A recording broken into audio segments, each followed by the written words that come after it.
कुछ नहीं, कुछ डॉक्टर साहब पुर्जा काटे में देर हो रहा था, कोई इलाज न हो लड़का के हमारे गोदिया में हमारे लड़का भाग गए। कौन लगती थी बच्ची? ये बच्ची कौन है आपकी? होती है पटक करके जिंदी जा रही थी।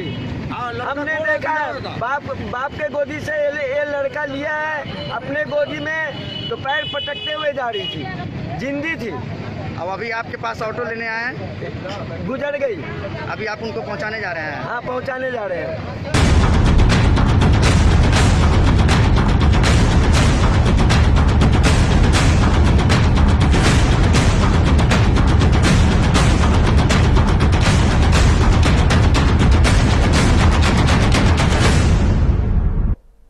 नमस्कार, सिटी पोस्ट लाइव के इस विशेष कार्यक्रम में स्वागत है। मैं हूं श्रीकांत प्रत्युष और आज एक बड़ी खबर है।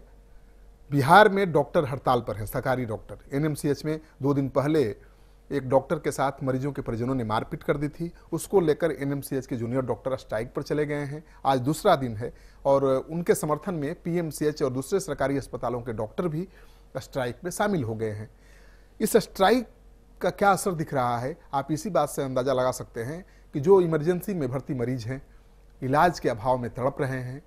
8 से ज़्यादा मरीजों की मरने की खबर है। हालांकि अस्पताल प्रबंधन कभी नहीं मानेगा कि इलाज के अभाव में उनकी मौत हुई है, लेकिन जो मरीज हैं उनके परिजनों का तो यही कहना है कि इलाज के अभाव में उनकी मौत हो गई।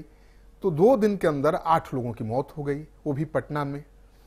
तो पूरी व्यवस्था लगता है चरमरा गई है। स्वास्थ्य व्यवस्था को कैसे संभालेंगे डॉक्टरों के हड़ताल पर जाने के बाद, ऐसी कोई व्यवस्था ही नहीं दिख रही है।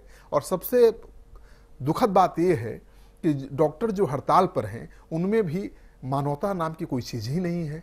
आज एनएमसीएच में एक गांव देहात से एक व्यक्ति पहुंचा अपनी बेटी को लेकर, जिसे बिच्छू ने डंक मार दिया था। डॉक्टर के सामने गुहार लगाता रहा बाप, उनका पैर पकड़ता रहा, विनती करता रहा, मिन्नतें करता रहा, लेकिन डॉक्टरों ने उसका इलाज करने से मना कर दिया और उस बच्ची ने दम तोड़ दिया डॉक्टरों की मौजूदगी में, इलाज के बगैर। तो डॉक्टर क्या ये बताने के लिए हैं कि आपका बेटा, आपकी बेटी मर गया? आप हड़ताल पर हैं, आपकी मांगे जायज हो सकती हैं, आप हड़ताल पर रहिए, अपनी मांगे मनवाने के लिए सरकार पर दबाव बनाइए, लेकिन इस तरह के मामले जब आ जाएं आपके सामने तो आपको इलाज करना चाहिए। आप अस्पताल के बाहर बैठ के धरने पर बैठे हैं, वहीं पर इलाज कर सकते हैं। आपकी पहली जिम्मेवारी है डॉक्टर होने के नाते लोगों की जान बचाना। आप लोगों की जान लेकर अपनी मांग मनवाएंगे।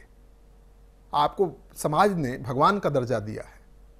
ऊपर एक भगवान होता है जिसे किसी ने देखा नहीं है, नीचे धरती पर आप ही एक भगवान है। और आप इस तरह से गुंडागर्दी करेंगे और मरीजों के जान के साथ खिलवाड़ करेंगे तो आपकी मांगे मान भी ली जाती हैं, तो उसका क्या मतलब है? तो जो डॉक्टरों का एक व्यावसायिक रूप सामने आया है, जो ये खतरनाक रूप सामने आया है, ये हिला देने वाला है। कभी ऐसा नहीं होता था कि डॉक्टर मरीज को मरने दे। कई ऐसे मामले आए हैं सामने कि हड़ताल के बावजूद डॉक्टरों ने मानवीय आधार पर ऐसे मरीजों का इलाज किया है। तो एक बच्ची का आपने इलाज नहीं किया इसलिए कि हड़ताल है, इसलिए कि बच्ची मर जाए तो सरकार पर दबाव बनेगा। आप हत्या करके दबाव बनाना चाहते हैं सरकार पर। आप काम करते हुए भी दबाव बना सकते हैं, विरोध के और भी तरीके हो सकते हैं। और सरकार क्या कर रही है?